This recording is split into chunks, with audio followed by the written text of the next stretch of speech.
16.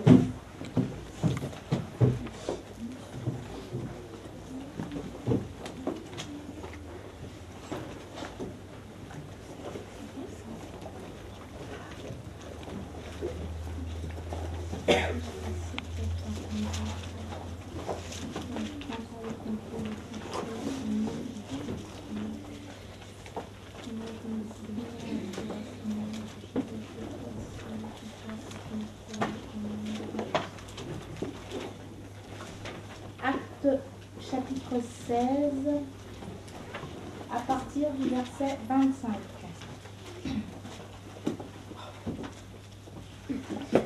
Vers le milieu de la nuit, Paul et Silas priaient et chantaient les louanges de Dieu, et les prisonniers les entendaient. Tout à coup, il se fit un grand tremblement de terre, en sorte que les fondements de la prison furent ébranlés. Au même instant, toutes les portes s'ouvrirent et les liens de tous les prisonniers furent rompus. Le geôlier se réveilla et lorsqu'il vit les portes de la prison ouvertes, il tira son épée et allait se tuer, pensant que les prisonniers s'étaient enfuis. Mais Paul cria d'une voix forte, « Ne te fais point de mal, nous sommes tous ici. » Alors le geôlier, ayant demandé de la lumière, entra précipitamment et se jeta tout tremblant aux pieds de Paul et de Silas. Amen. Amen. Nous avons ici en fait une situation pour nous remettre dans le contexte. Donc Paul et Silas en fait avaient commencé à œuvrer pour le Seigneur et ils se sont retrouvés en fait dans un endroit, à Philippe de Césarée plus exactement. À partir du verset 16, vous allez voir en fait que Paul et Silas ont commencé en fait à œuvrer pour le Seigneur et ils vont se retrouver confrontés en fait à une femme qui avait un esprit de python. Et cette femme se mettait à prophétiser et tous les jours, elle était en train de répéter « Ceux-ci sont les serviteurs du Dieu très haut, ils vous annoncent la voie du salut. » Et la Bible dit que Paul, fatigué, se retourna et chassa le démon et à l'instant même cette femme fut libre.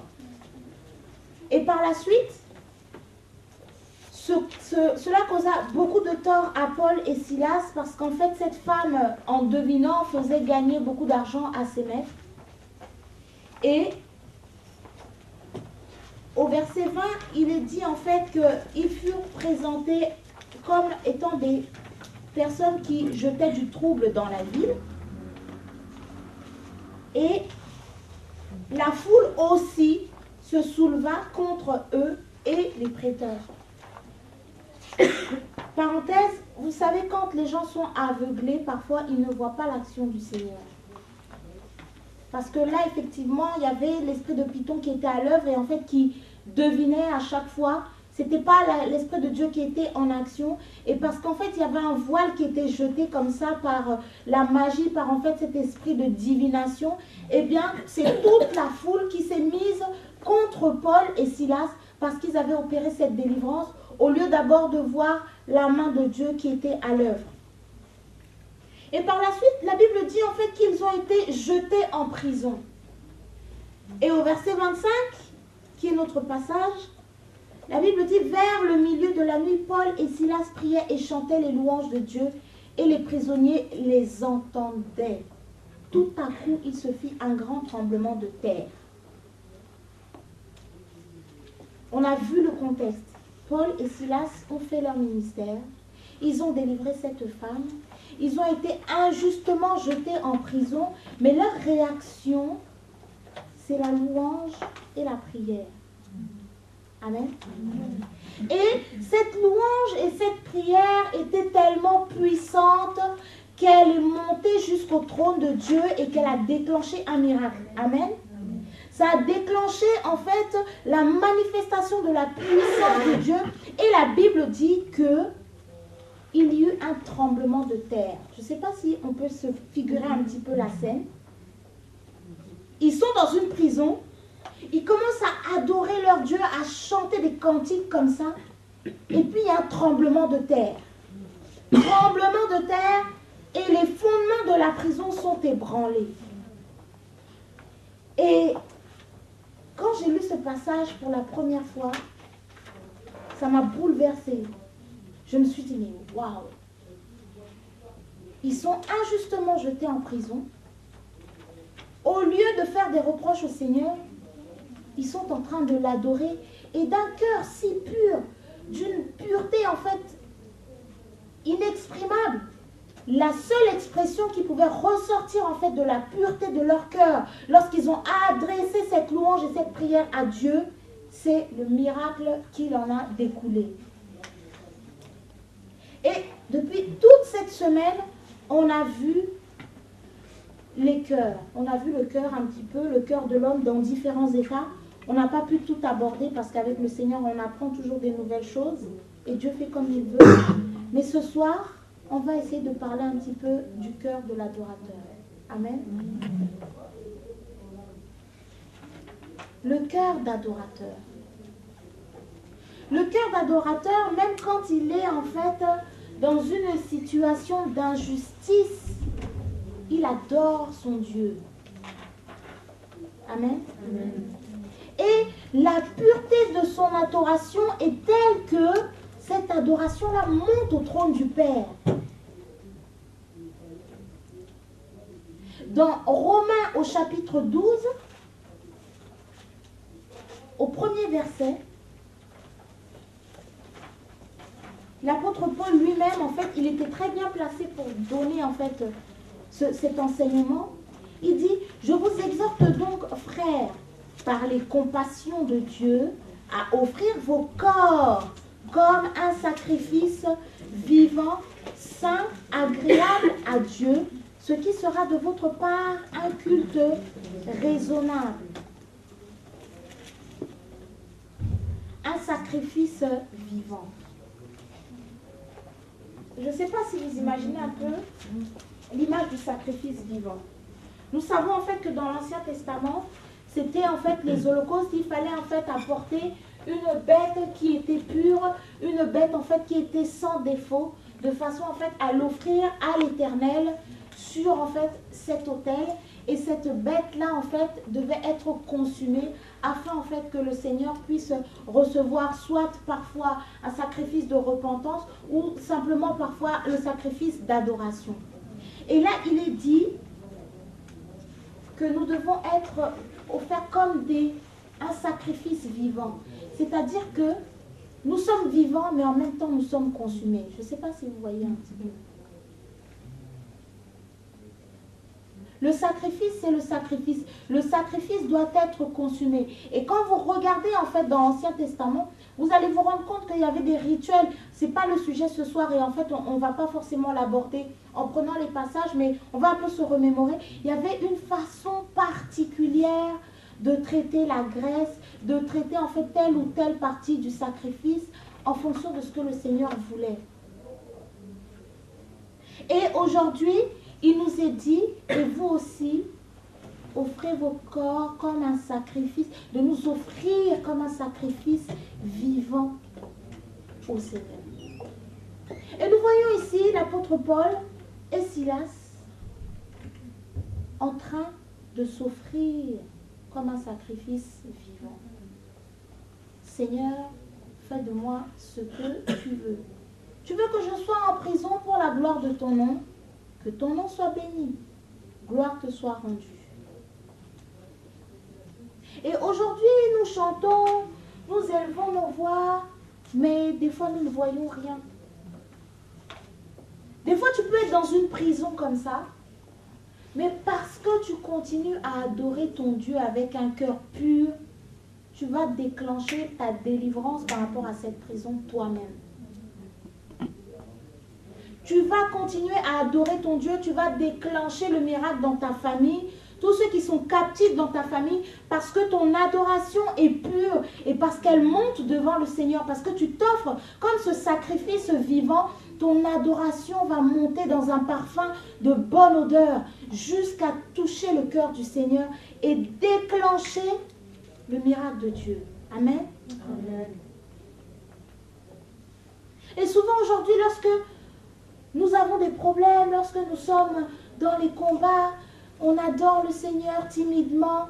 Et quand quand il est question d'adoration, nous allons y venir. Adorer le Seigneur, ce n'est pas seulement chanter. Amen. Jean chapitre 4.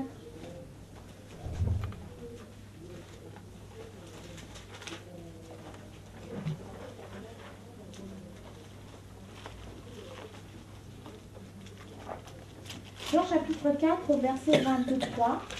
Nous connaissons l'histoire, la femme samaritaine qui rencontre Jésus. Et c'est à cette femme-là que Jésus va faire le choix de révéler comment est-ce qu'on adore. Et c'est à cette femme, malgré en fait le fait justement qu'elle était une femme, malgré le fait qu'elle était samaritaine et qu'il n'y avait pas de rapport entre les Samaritains et les Juifs, malgré en fait toutes ces barrières que les hommes pouvaient avoir à l'époque, c'est à cette femme que Jésus a choisi de révéler l'adoration. Et vous allez voir qu'au verset 4, il dit, comme il fallait qu'il passe par la Samarie, la Bible dit, il fallait qu'il passe par la Samarie. Dis-toi que là où tu es, là où tu te trouves, il faut que Jésus passe par là où tu te trouves, parce qu'il a quelque chose à faire dans ta vie. Comme il fallait que Jésus passe à Créteil, comme il fallait que Jésus passe à Évry, ce jour-là, c'était le jour de cette femme. Amen. Amen. C'était le jour de cette femme. La Bible dit qu'il arriva dans une ville de Samarie nommée Sichar, près du champ de Jacob, que Jacob avait donné à Joseph, son fils. Là se trouvait le puits de Jacob. Jésus, fatigué du voyage, était assis au bord du puits. C'était environ la 6e heure. Une femme de Samarie vint puiser de l'eau. Jésus lui dit, donne-moi à boire. Car ses disciples étaient allés à la ville pour acheter des vivres. La femme samaritaine lui dit, comment, toi qui es juif, me demandes-tu à boire à moi qui suis une femme samaritaine? On va sauter, on va arriver au verset 16. Jésus lui dit, va, appelle ton mari et viens ici. La femme répondit, je n'ai point de mari. Jésus lui dit, tu as eu raison de dire, je n'ai point de mari. En fait, cette femme-là, j'imagine, c'est-à-dire que devant en fait la sainteté de Jésus, devant vraiment Jésus était simple, la Bible dit qu'il n'avait aucun éclat, mais il devait dégager la sainteté. Devant la sainteté de Jésus, cette femme n'a même pas osé mentir sur sa situation matrimoniale. Et pourtant, elle était avec un monsieur. Mais elle a dit devant Jésus, je n'ai pas de mari. Devant la sainteté de Jésus, le péché plie bagage. Devant la sainteté de Jésus, c'est l'authenticité du cœur qui est à l'œuvre. Devant la sainteté de Jésus, tout ce qui n'était pas clair, ça vient à la lumière. Parce que dans la présence du Seigneur, il y a de la révérence, de la déférence, de l'humilité. Et Jésus va mettre en fait, en quelque sorte, à nu la vie de cette femme. Et nous voyons que par la suite, Jésus va lui faire cette révélation excellente sur laquelle chacun des adorateurs ou des adoratrices que nous sommes se base comme modèle pour adorer le Seigneur. Et la Bible dit, mais l'heure vient et elle est déjà venue où les vrais adorateurs adoreront le Père en esprit et en vérité. Car ce sont là les adorateurs que le Père demande. Dieu est esprit et il faut que ceux qui l'adorent en esprit et en vérité. L'adoration en esprit. L'adoration en esprit, c'est tout ce qui n'est pas la chair, évidemment. Ce n'est pas forcément le fait de chanter. Ce n'est pas parce que tu chantes que tu adores. Et tu n'es pas obligé d'adorer en chantant. Amen. Amen. Ce n'est pas parce que tu chantes que tu adores et tu n'es pas obligé d'adorer en chantant. Donc, l'adoration, ce n'est pas une affaire de la chair, ce n'est pas une affaire faux semblant, ce n'est pas une affaire d'apparat, ce n'est pas s'il y a un piano, s'il n'y a pas un piano, ce n'est pas s'il y a un orchestre, s'il n'y a pas un orchestre, s'il y a une chantre, s'il n'y a pas une chantre, ce n'est pas ça l'adoration. L'adoration en esprit, c'est que ton esprit qui était mort, parce que tu as reçu le Saint-Esprit à la nouvelle naissance, tu deviens capable de rentrer en communion avec le Père, capable de rentrer en communication avec le Père, habilité à rentrer dans la présence du Père, habilité en fait à te présenter devant le trône du Père, à te présenter dans sa sainteté. Comme tu reçois cette habilitation-là, eh bien, le lieu de l'adoration, c'est ton esprit régénéré. Et parce que tu es conduit par le Saint-Esprit, parce que c'est le Saint-Esprit qui te pilote, tu vas avoir en fait, parce que c'est le Saint-Esprit qui sonde les profondeurs de Dieu, parce que comme tu as ce Saint-Esprit en toi, c'est les profondeurs de Dieu sondées par le Saint-Esprit en toi qui vont te révéler en fait la nature du Dieu que tu adores, et comme ça tu connaîtras ce que tu adores. Tu connaîtras celui que tu adores. Bien sûr, pas dans son entièreté, parce que le Seigneur, en fait, est tellement immuable. Il est tellement grand. Il est tellement puissant. On ne peut tellement pas, en fait, le mesurer. Il est incommensurable, le Seigneur, que tu vas avoir, en fait, des notions du Seigneur, mais suffisamment pour que tu puisses l'adorer en esprit tel qu'il le mérite. Amen. Amen. En esprit, ce n'est pas forcément pour être vu. Ou parce que bon ben on est là, tout le monde chante, peut-être que tu vas, qu'on voit que bon ben toi tu adores plus, ou ce n'est pas ça. Ton adoration, c'est ta vie de tous les jours. Ton adoration, c'est au quotidien. Qui est les pasteurs ou pas, qui est les anciens ou pas, qui est les frères ou pas, même quand tu es dans le secret, même quand personne ne te voit, ton adoration, elle est permanente.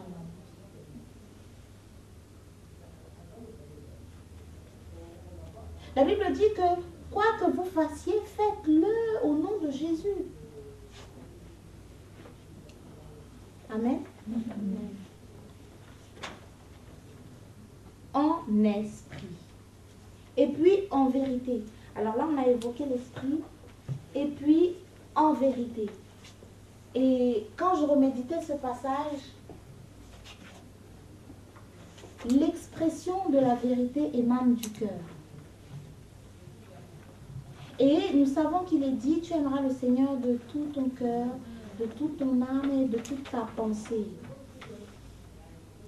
Donc tu adores le Seigneur en esprit et en vérité. Ça veut dire avec la vérité qui émane de ton cœur. Si ton cœur n'est pas vrai avec le Seigneur, ton adoration ne sera pas vraie.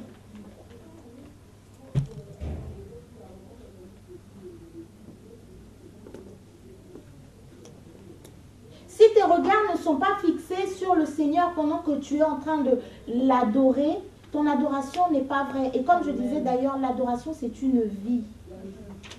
Ce n'est pas seulement le jour où on vient au culte, bon ben une sœur entonne un chant, parce que les gens ont trop pensé que l'adoration c'est les chants un peu doux comme ça, et puis les louanges c'est avec un peu de batterie. Non, non, non, c'est pas ça.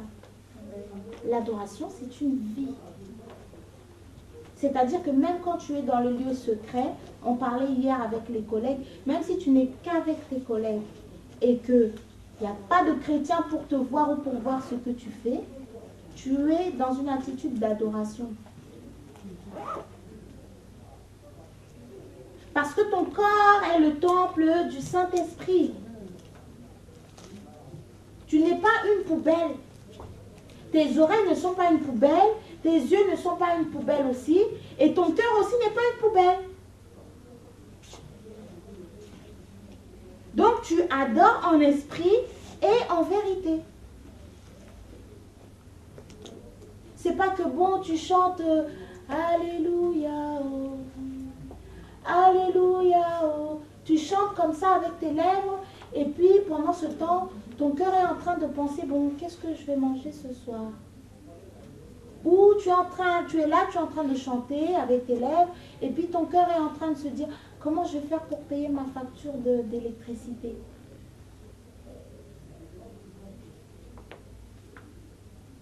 Il y a un prophète qui a dit, c'est Ésaïe qui parlait, ce peuple m'honore des lèvres, mais son cœur est éloigné de moi.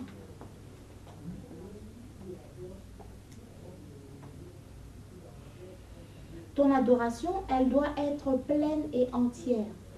Et c'est au quotidien. Tellement que tu adores au quotidien, quand tu commets des erreurs, le Saint-Esprit te rappelle à l'ordre. Quand tu as mal agi, le Saint-Esprit dont tu es animé parce que tu adores le Seigneur en esprit, quand tu te méconduis ou quand tu blesses quelqu'un ou quand tu, je ne sais pas moi, le Saint-Esprit est là pour te mettre un warning. Et parce que tu es un adorateur, tu as ce cœur-là de te repentir. Amen. Et la Bible parle du roi David comme étant l'homme selon le cœur de Dieu. Pourtant, des personnes qui ont commis des erreurs dans la Bible, il y en a eu. Mais je n'ai pas vu quelqu'un se repentir comme le roi David l'a fait. Le cœur d'adorateur, c'est un cœur repentant. Parce qu'il est conscient qu'on est encore en fait dans la nature humaine, d'accord, qu'on veut plaire au Seigneur de toutes ses forces et que bien souvent la chair revient au galop, bien souvent la chair en fait nous tire vers le bas. Il a cette humilité-là. Le cœur d'adorateur est humble.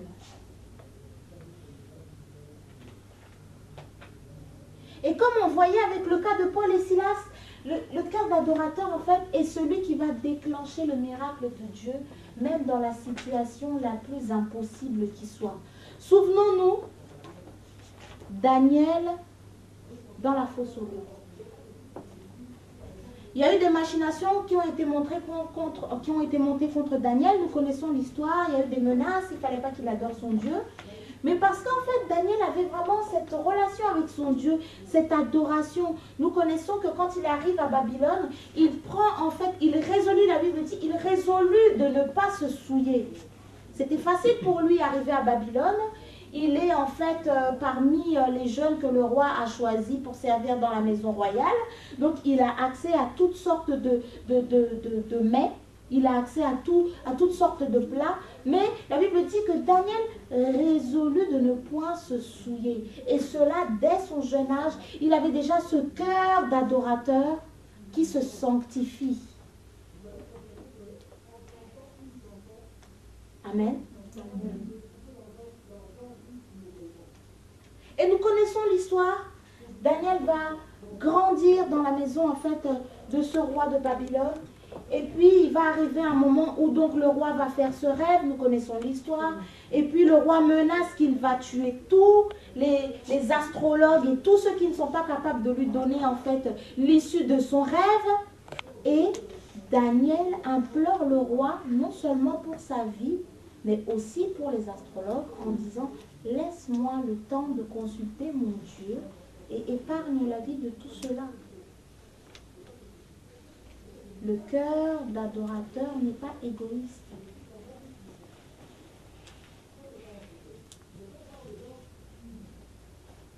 Le cœur d'adorateur est un cœur de compassion. Il a la compassion des âmes. Pourtant, c'était des païens, ces gens-là. Nous allons essayer de le prendre un petit peu pour que vous puissiez voir l'illustration de ce que je dis. Daniel. Daniel premier verset.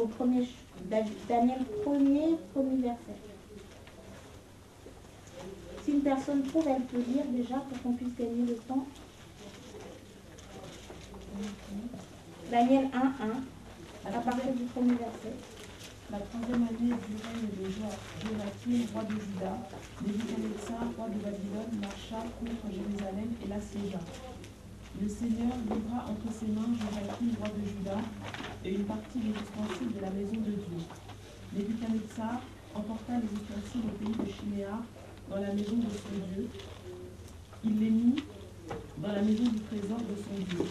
Le roi donna l'ordre à Ashpenaz, chef de ses eunuques, d'amener quelques-uns des enfants d'Israël, de race royale ou de famille noble, de jeunes garçons sans défaut corporel, beaux de figure, doués de sagesse, d'intelligence et d'instruction, capables de servir dans le palais du roi, et à qui on enseignerait les lettres et la langue des Chaldéens. Amen.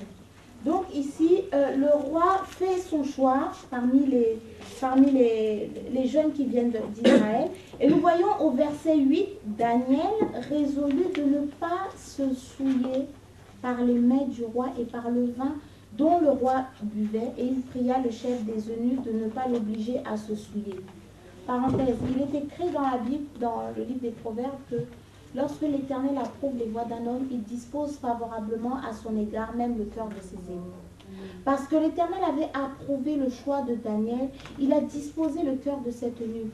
Toi de même, lorsque tu prends la décision en ton cœur fermement d'honorer le Seigneur, même si toute la situation semble contraire à ce que tu as choisi de faire, mais parce que tu as choisi d'honorer le Seigneur va appuyer et soutenir ta décision. Amen. Donc Daniel résolut de se sanctifier. Et par la suite, au chapitre 2,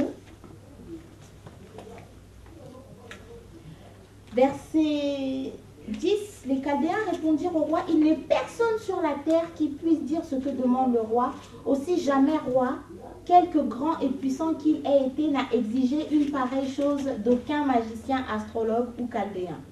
Ce que le roi demande est difficile. Il n'y a personne qui puisse le dire au roi, excepté les dieux, dont la demeure n'est pas parmi les hommes. » Là-dessus, le roi se mit en colère et s'irrita violemment. Il ordonna qu'on fasse périr tous les sages de Babylone. La sentence fut publiée, les sages allaient être mis à mort et l'on cherchait Daniel et ses compagnons pour les faire périr. Alors Daniel s'adressa d'une manière prudente et sensée à Arjoc, chef des gardes du roi. Le cœur d'adorateur est prudent et sensé.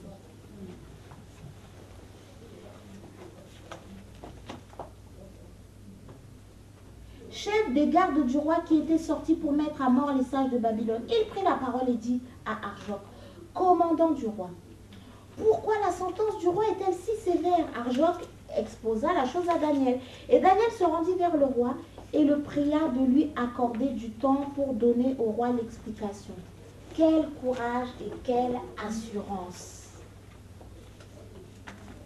Le roi demande quelque chose de difficile que tous les magiciens, les astrologues et tous les sages de Babylone ne sont même pas capables, en fait, ils n'ont pas été capables de répondre au roi. Mais Daniel prend sur lui le courage de se présenter devant le roi et de se permettre de demander au roi de patienter. Quelle assurance! Le cœur d'adorateur a confiance en son Dieu. Il a l'assurance de voir son Dieu opérer quelque chose, même quand tous les signes ne sont pas en sa faveur. Amen. Et Daniel se rendit vers le roi et le pria de lui accorder du temps pour donner au roi l'explication. Ensuite, Daniel alla dans sa maison et il instruisit de cette affaire Anania, Michaël et Azaria, ses compagnons, les engageant à implorer la miséricorde du Dieu des cieux, afin qu'on ne fasse pas périr Daniel et ses compagnons avec le reste des sages de Babylone.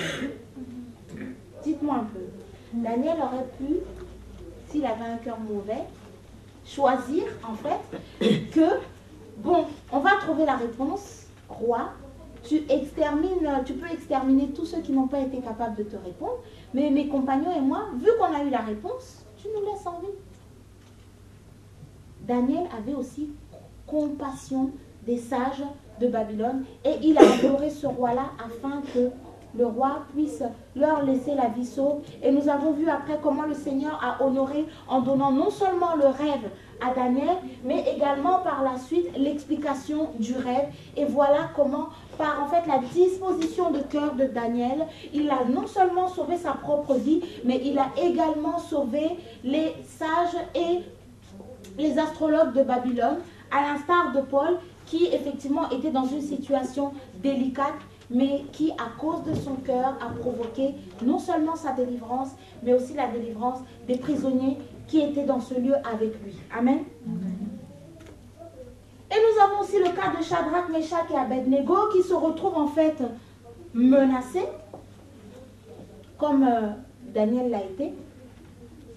Menacés, là c'était pas l'épisode de la fausse lion, mais on va y revenir. Shadrach, Meshach et Abednego menacés de mort parce qu'il faut qu'ils adorent la statue d'or lorsque la musique va sonner. Ils refusent avec assurance d'adorer en fait la statue qui a été érigée. On va les jeter dans la fournaise ardente. La Bible dit que même les gens qui les ont jetés dans la fournaise ont été consumés, mais parce que le cœur d'adorateur n'abandonne pas son Dieu en face de la mort, Dieu les a honorés et a déclenché le miracle qui les a sauvés de la fournaise ardente. Amen. Même si tu es dans une situation compliquée, tu es en péril, fais confiance à ton Dieu. Si tu as connu ce Dieu-là, parce que Jésus a bien dit à la femme samaritaine, vous adorez ce que vous ne connaissez pas. Mais si tu connais ton Dieu, in extremis, il va te sauver la vie. Même là où il n'y a pas de chemin, il va frayer un chemin pour toi. Amen. Amen. Et donc nous voyons que Shadrach, Meshach et Abednego n'ont pas fléchi le genou devant le roi. Ils ont tenu tête, ils ont tenu ferme et ils ont même dit par la suite au roi, nous allons le prendre.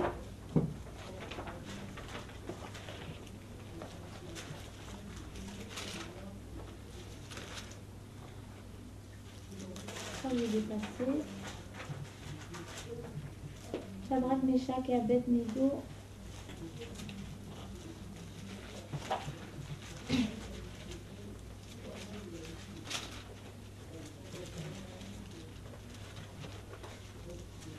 Il dit en fait au chapitre 3, verset 26, Nebuchadnezzar s'approcha de l'entrée. Non, on prend un petit peu plus haut. Au chapitre 24, alors le roi Nebuchadnezzar fut effrayé et se leva précipitamment. Il prit la parole et dit à ses conseillers, n'avons-nous pas jeté au milieu du feu 3 hommes liés? Ils répondirent au roi, certainement, ô roi. Il reprit et dit, eh bien je vois 4 hommes sans lien qui marchent au milieu du feu et qui n'ont point de mal, et la figure du 4e ressemble à celle d'un fils des dieux. Amen. Amen. Comment voulez-vous brûler des gens dont le Dieu est un feu dévorant? Amen. Amen. Comment est-ce que vous voulez brûler des personnes en fait dont le Dieu est tout puissant et qui ont foi? Et vous allez voir que Shadrach, Meshach et Abednego au verset 18, au verset 17 disent, voici notre Dieu, notre Dieu que nous servons peut nous délivrer de la fournaise ardente et il nous délivrera de ta main, ô roi. Quelle assurance! Sinon, sache, ô roi, que nous ne servirons pas tes dieux et que nous n'adorerons pas la statue d'or que tu as élevée. Il y a un sinon. Ça veut dire que Shadrach, Meshach et Abednego ont dit au roi, on n'a pas le droit de toute façon de faire ce que tu nous as demandé. Et on sait que Dieu peut nous sauver de ta main. Et même si Dieu décide de ne pas nous sauver de ta main, on ne le fera pas. C'est-à-dire qu'ils avaient même déjà cette assurance-là de la résurrection.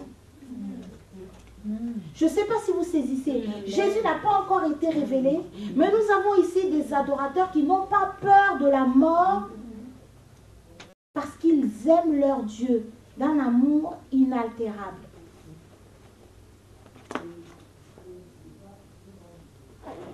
Pareil pour Daniel, on va le menacer. Si tu pries ton Dieu, si tu pries un autre Dieu que Darius, si tu adresses des prières à quelqu'un d'autre qu'à Darius, eh bien tu seras jeté dans la fosse aux lions. Daniel se retrouve bien sûr dans la fosse aux lions. Mais que voulez-vous que les lions fassent en face du lion de la tribu de Juda? Amen. Amen. Et parce que Daniel et ses compagnons avaient ce cœur ferme dans le Seigneur, ce cœur assuré, ce cœur confiant, eh bien le Seigneur a honoré leur foi en déclenchant ces miracles. Et nous savons que Dieu n'a pas changé. Il l'a fait au temps de Daniel, il l'a fait au temps de Shadrach, Meshach et Abednego, et il l'a fait aussi au temps de Paul et Silas. Notre Dieu est fidèle. Amen. Et nous allons prendre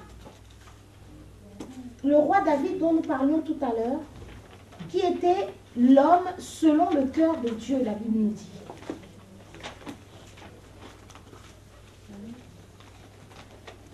Samuel chapitre 17.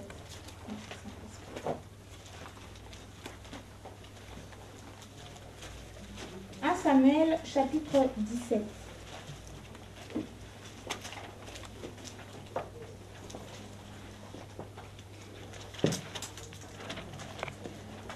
Les Philistins réunirent leurs armées pour faire la guerre et ils se rassemblèrent à Soko qui appartient à Juda. Ils campèrent entre Soko et Azekah. Saül et les hommes d'Israël se rassemblèrent aussi, ils campèrent dans la vallée des Térébintes et ils se mirent en ordre de bataille contre les Philistins. Les Philistins étaient vers la montagne d'un côté et Israël était vers la montagne de l'autre côté. La vallée les séparait. Un homme sortit alors du camp des Philistins et s'avança entre les deux armées. Il se nommait Goliath, il était de Gath et il avait une taille de 6 coudées et un enfant. Amen. Sur sa tête était un casque d'airain et il portait une cuirasse à écailles du poids de 5000 cycles d'airain. Il avait aux jambes une armure d'airain et un javelot d'airain entre les épaules. Le poids de sa lance était comme une ensouple de tisserand. Le Philistin, verset 8, s'arrêta et s'adressant aux troupes d'Israël rangées en bataille, leur cria « Pourquoi sortez-vous pour vous ranger en bataille? Ne suis-je pas le Philistin et n'êtes-vous pas des esclaves de Saül? Choisissez un homme qui descende contre moi. » Verset 12. Or, David était fils de cet Éphratien de Bethléem de Juda, comme nommé Isaïe, qui avait 8 fils et qui, du temps de Saül, était vieux, avancé en âge. Les 3 fils aînés d'Isaïe avaient suivi Saül à la guerre. Le premier-né de ces 3 fils qui étaient partis pour la guerre s'appelait Eliab, le second Abinadab et le troisième Shama. David était le plus jeune et lorsque les 3 aînés eurent suivi Saül, David s'en alla de chez Saül et revint à Bethléem pour faire paître les brebis de son père. Le Philistin s'avançait matin et soir et il se présenta pendant 40 jours. Donc nous connaissons ici le contexte. Voilà Goliath qui menace l'armée d'Israël. Et nous avons vu comment il est impressionnant. C'est-à-dire en fait qu'il leur dit, mais pourquoi est-ce que vous sortez? Vous ne pouvez rien contre moi. Prenez une personne. Et voilà tout ce monde-là qui est apeuré. Pourtant, des personnes à qui l'Éternel avait accordé en fait des victoires sans précédent dans le passé, qui se retrouvent en face de ce Goliath-là et qui sont complètement désemparés. Et nous voyons par la suite, Isaïe dit à David, son fils, prends pour tes frères cet épha de grains rôtis et ces 10 pains et cours au camp vers tes frères, porte aussi ces 10 fromages au chef de leurs milliers. Tu verras si tes frères se portent bien et tu m'en donneras des nouvelles. Ils sont avec Saül. David se leva de bon matin, il laissa les brebis à un gardien, prit sa charge et partit comme Isaïe le lui avait ordonné. Ici, David avait déjà reçu l'onction royale. Amen. Son père, en fait, l'appelle donc pour aller s'enquérir des nouvelles de ses frères. Et David continuait à s'occuper des brebis. David, malgré l'onction royale, ne s'était pas enorgueilli pour dire, écoute papa, moi j'ai reçu l'onction royale, les petites besognes, ce n'est pas pour moi. Le cœur d'adorateur reste humble même lorsque Dieu l'élève. Amen. Le cœur d'adorateur reste humble même lorsque Dieu l'élève et le cœur d'adorateur est consciencieux parce que David avait la charge des brebis et malgré que son père l'avait envoyé, il n'a pas abandonné les brebis toutes seules quelque part. Il s'est inquiété de mettre un gardien pour continuer à s'occuper des brebis. Quand tu sers le Seigneur et que pour une raison ou pour une autre, tu es dans un service ou dans quelque chose et que tu ne peux plus, pour X ou Y raison, tu prends le soin de faire les choses correctement. Tu n'abandonnes pas l'œuvre de Dieu comme ça, parce que ça te prend comme ça, parce qu'il y a trop de combats, tu abandonnes tout. Non. Tu es ferme dans ton service et même lorsque un cas de force majeure te mène à ne plus t'occuper de telle ou telle chose, eh bien tu es consciencieux jusqu'au bout. tu t'assures qu'il y a une relève derrière. Parce que celui qui fait l'œuvre du Seigneur avec négligence, en fait, le Seigneur s'occupe de son cas. Amen. Il n'y a pas beaucoup d'amen. Amen. Amen. Israël et les Philistins se formèrent en bataille armée contre armée. David remit les objets qu'il portait entre les mains du gardien des bagages et courut vers les rangs de l'armée. Aussitôt arrivé, il demanda à ses frères comment ils se portaient. Le cœur d'adorateur est bienveillant. Il manifeste la bienveillance qui est un des fruits de l'esprit. Amen. Tandis qu'il parlait avec eux, voici le Philistin de Gath nommé Goliath s'avança entre les deux armées hors des rangs des Philistins. Il tint les mêmes discours que précédemment et David les entendit. À la vue de cet homme, tous ceux d'Israël s'enfuirent devant lui et furent saisis d'une grande crainte. Chacun disait, avez-vous vu s'avancer cet homme? C'est pour jeter à Israël un défi qu'il s'est avancé. Si quelqu'un le tue, le roi le comblera de richesses, il lui donnera sa fille et il affranchira la maison de son père en Israël. David dit aux hommes qui se trouvaient près de lui, que fera-t-on à celui qui tuera ce Philistin et qui ôtera l'opprobre de dessus Israël? Qui est donc ce Philistin? C'est un circoncis pour insulter l'armée du Dieu vivant. Le peuple, répétant les mêmes choses, lui dit, c'est ainsi que l'on fera à celui qui le tuera. Eliab, son frère aîné, qui l'avait entendu parler à ses hommes, fut enflammé de colère contre David. Et dit, pourquoi es-tu descendu? Et à qui as-tu laissé ce peu de brebis dans le désert? Je connais ton orgueil et la malice de ton cœur. C'est pour voir la bataille que tu es descendu. David répondit, qu'ai-je donc fait? Ne puis-je pas parler ainsi? Le cœur d'adorateur est un cœur doux. Il ne répond pas à la colère par la colère. Amen. Il ne répond pas à la querelle par la querelle. Amen. Pourtant, son frère l'attaque injustement. Voyez-vous? Eliab l'accuse d'avoir abandonné les brebis. Nous avons vu que ce n'est pas vrai. Eliab l'accuse d'orgueil. Nous avons vu que, étant roi, ayant reçu l'onction royale, il ne s'en était pas vanté. Eliab l'accuse d'être descendu pour voir la bataille, alors que c'est son père qui l'a envoyé prendre des nouvelles de ses frères. Devant une telle injustice, David aurait pu aussi s'insurger et répondre en fait à son frère. Mais vous voyez avec quelle douceur David répond à son frère. Qu'ai-je donc fait? Ne puis-je pas parler ainsi? Amen. Amen. Il se détourna de lui pour s'adresser à un autre et fit les mêmes questions. Le peuple lui répondit comme la première fois. Lorsqu'on eut entendu les paroles prononcées par David, on les répéta devant Saül qui le fit chercher. David dit à Saül, que personne ne se décourage à cause de ce Philistin. Ton serviteur ira se battre avec lui.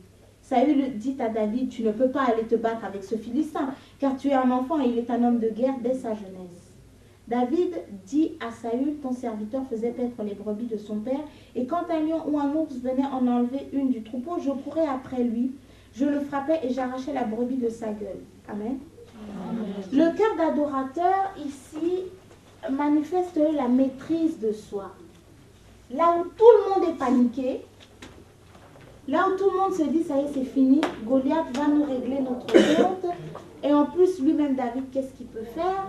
Là où tout le monde, en fait, est vraiment, je ne sais pas, les cœurs sont paniqués. Je n'ai pas d'autre mot. Ils sont tous paniqués.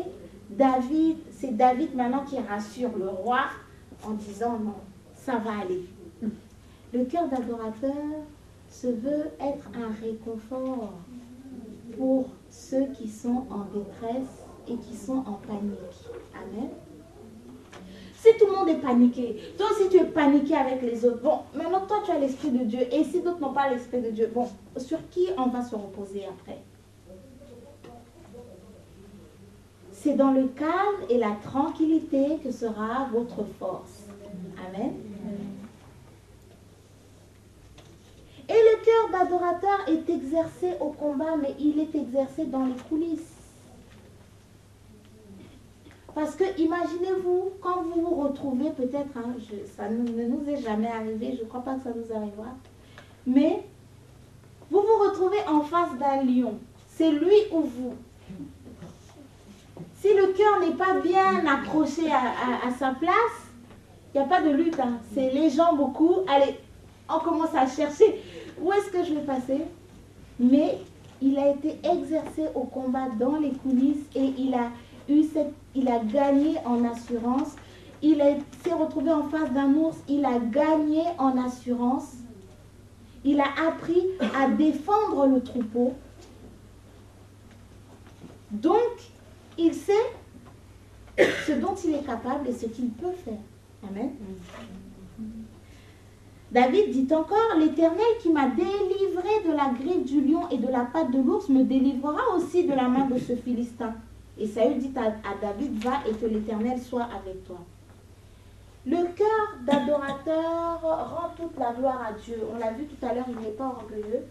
C'est-à-dire que après avoir vaincu un lion, après avoir vaincu un ours, il aurait pu dire à Saül, non, roi, t'inquiète. T'inquiète, je gère. J'ai déjà géré pire. Il aurait pu dire ça. Hein, je parle en langage actuel. Il aurait pu dire à Saül, non, ça, c'est pas un problème. J'assure. Mais en fait, il dit que c'est l'Éternel qui l'a délivré de la main de l'ours et de la main du lion. Et le cœur d'adorateur se veut confiant parce qu'il a l'assurance que Dieu va agir. Amen. Et donc, il va au combat. Et puis, par la suite, on va voir, je vais sauter un petit peu. David va vouloir lui donner son armure. Et puis, il va refuser l'armure. Saül, pardon, va vouloir lui donner son armure. Et puis, il va refuser l'armure de Saül. La Bible nous dit ici que David ceignit l'épée de Saül par-dessus ses habits et voulut marcher car il n'avait pas encore essayé. Mais il dit à Saül, je ne puis pas marcher avec cette armure. Je n'y suis pas habitué. Et il s'en débarrassa. Le cœur d'adorateur ne mène pas des combats spirituels avec la chair. Parce que nous n'avons pas à lutter contre la chair et le sang. David a refusé ici cette armure, parce que quand vous allez comparer, vous lirez à la maison, vous allez comparer l'armure de Goliath avec l'armure de Saül, c'est identique. En fait, il n'y a rien de différent. Mais David va refuser et David va combattre avec les armes de l'esprit. David a une cuirasse, c'est la cuirasse de la justice. David a un casque, c'est le casque du salut. David a des chaussures, ce sont les chaussures que donnent les ailes de l'évangile. David a une épée, c'est l'épée de l'esprit. Amen. David a l'armure spirituelle. Il n'a pas besoin de ce qui vient du monde pour remporter une bataille d'ordre spirituel. Amen. Amen. Et donc, la Bible nous dit que par la suite, Goliath va insulter David en disant, suis-je un chien pour que tu viennes à moi avec tes bâtons et après l'avoir maudit par ses dieux? Waouh. Il ajouta, viens vers moi et je donnerai ta chair aux oiseaux du ciel et aux bêtes des champs. David dit aux Philistins, tu marches contre moi avec l'épée, la lance et le javelot, et moi je marche contre toi au nom de l'Éternel des armées, du Dieu de l'armée d'Israël que tu as insulté. Amen. Amen. Donc, Goliath insulte David. David ne répond pas à l'insulte. Le cœur d'adorateur ne rend pas le mal pour le mal. Si tu crains Dieu, si tu as le cœur de Christ, tu ne rends pas le mal pour le mal. Ce n'est pas la loi du talion. Ce n'est pas œil pour œil, dent pour dent. Ce n'est pas tu m'as fait tel coup, moi aussi je te rends le coup. Parce que ça, ce sont des manifestations de l'amertume comme on a vu hier. Comme on t'a fait quelque chose, tu vas méditer comment, par quel chemin tu vas passer pour te venger. Là, tu sors de l'adoration parce que je dirais ton but, ce n'est plus en fait le Seigneur, mais ton but, c'est toi-même. Amen. Amen. Donc, nous avons brossé un petit peu et vous allez voir après par la suite comment on connaît l'histoire, comment David en fait a remporté ce combat. Et le cœur d'adorateur pardonne parce que le fils de David et Saül ont voulu attenter à sa vie, nous connaissons l'histoire. Malgré le fait que Saül a voulu attenter à sa vie et qu'il avait déjà reçu l'onction royale, il n'a pas accepté de lever la main sur Saül. Le cœur d'adorateur respecte les autorités, aussi bien spirituelles que les autorités qui ont été établies dans les villes et dans les pays.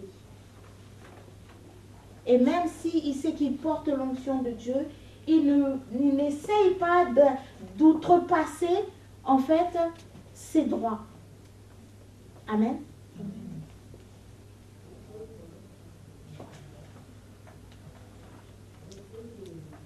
Donc, on vient de voir ici un petit peu le cœur d'adorateurs, de certains adorateurs. Nous savons qu'il y en a beaucoup dans la Bible et on ne peut pas en fait parler de tout. Mais on va revenir à... On va finir avec un cœur d'adoratrice.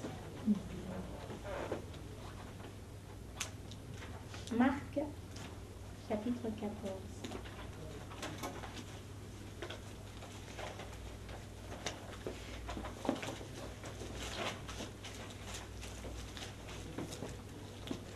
Marc 14 à partir du verset 3. Nathalie, si tu peux lire, s'il te plaît.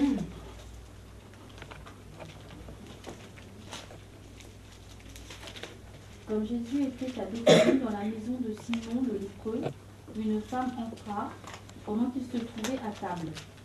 Elle tenait un vase d'albâtre qui renfermait un parfum de nard pur de grand prix. Et ayant rompu le vase, elle répandit le parfum sur la tête de Jésus. Quelques-uns exprimèrent entre eux leur indignation. À quoi bon perdre ce parfum? On aurait pu le vendre plus de 300 deniers et les donner aux pauvres. Et ils s'irritaient contre cette femme. Mais Jésus dit, laissez-la. Pourquoi lui faites-vous de la peine? Elle a fait une bonne action à mon égard. Car vous avez toujours les pauvres avec vous. Et vous pouvez leur faire du bien quand vous voulez. Mais vous ne m'avez pas toujours. Elle a fait ce qu'elle a pu. Elle a d'avance embaumé mon corps pour la sépulture. Je vous le dis en vérité, partout où la bonne nouvelle sera prêchée dans le monde entier, on racontera aussi en mémoire de cette femme ce qu'elle a fait. Amen. On va prendre Matthieu 26.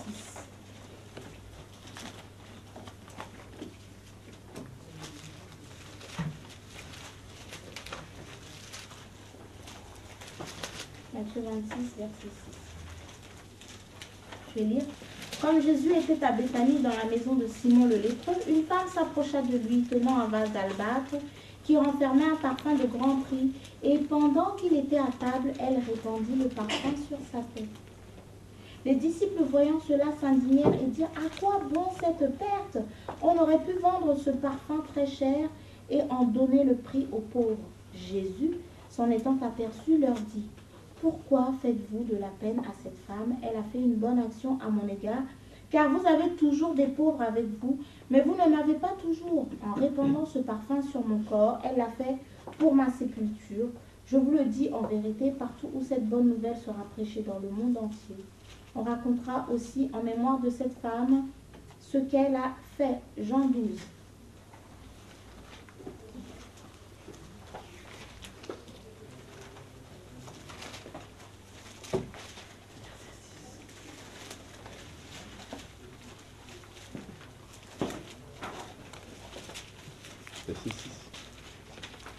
Jean 12, pardon, à partir du premier verset.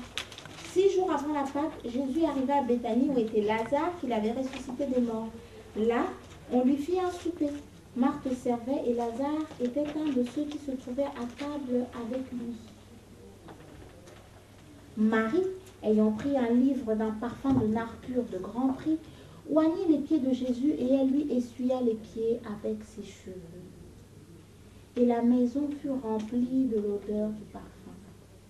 Un de ses disciples, Judas Iscariote, fils de Simon, celui qui devait le livrer, dit, pourquoi n'a-t-on pas vendu ce parfum 300 deniers pour les donner aux pauvres? Il disait cela, non qu'il se mettait en peine des pauvres, mais parce qu'il était voleur et que, tenant la bourse, il prenait ce qu'on y mettait. Mais Jésus dit, laisse-la garder ce parfum pour le jour de ma sépulture. Vous avez toujours les pauvres avec vous, mais vous ne m'avez pas toujours. Une grande multitude de Juifs apprirent que Jésus était à Béthanie et ils vinrent non pas seulement à cause de lui, mais aussi pour voir Lazare qu'il avait ressuscité des morts. Les principaux sacrificateurs délibérèrent de faire mourir aussi Lazare parce que beaucoup de Juifs se retiraient d'eux à cause de lui et croyaient en Jésus. Luc 10.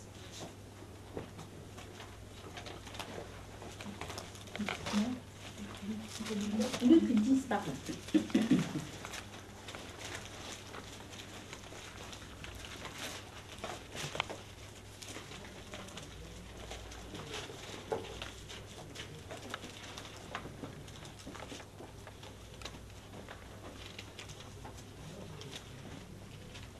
Verset 41. Le Seigneur lui répondit, Marthe, Marthe, tu t'inquiètes et tu t'agites pour beaucoup de choses. Une seule chose est nécessaire. Marie a choisi la bonne part qui ne lui sera point ôtée. Amen. Donc on a lu en fait ces passages qui sont similaires, mais qui parfois il y a des petites variantes, parfois il y a des précisions. Pour en fait, les deux premières fois on a lu que c'était une femme, la troisième fois on a lu que c'était Marie de Béthanie dont il était question. Et nous voyons ici une femme en fait qui vient avec un vase d'albâtre qu'elle va briser pour en fait en utiliser le contenu pour oindre Jésus. Amen. Amen. Et ce vase peut symboliser ta vie. Ce vase peut symboliser ma vie. Parce que la Bible dit en fait que c'était un parfum de grand prix. Certainement, elle avait dû acheter ce parfum avec toutes ses économies. Certainement, c'était ce qu'elle avait peut-être pu investir, ce dans quoi elle avait pu investir de plus cher.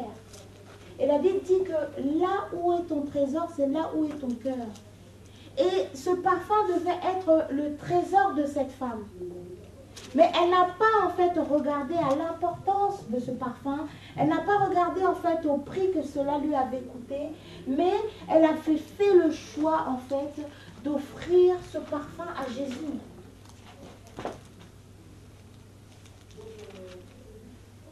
Ce vase pouvait symboliser toute sa vie. Ce vase pouvait symboliser toute la souffrance dont elle avait fait l'objet durant sa vie. Ce vase pouvait symboliser en fait tout le rejet dont elle avait pu être victime. Ce vase pouvait aussi symboliser tout le péché en fait qu'elle avait pu commettre durant toute sa vie. Et elle a fait le choix ce jour-là de tout donner à Jésus. C'est en cassant le vase que le parfum a pu s'échapper. Amen. C'est en cassant le vase que l'odeur a pu monter vers le Seigneur. Le Seigneur prend plaisir en un cœur brisé et contrit, nous dit la parole.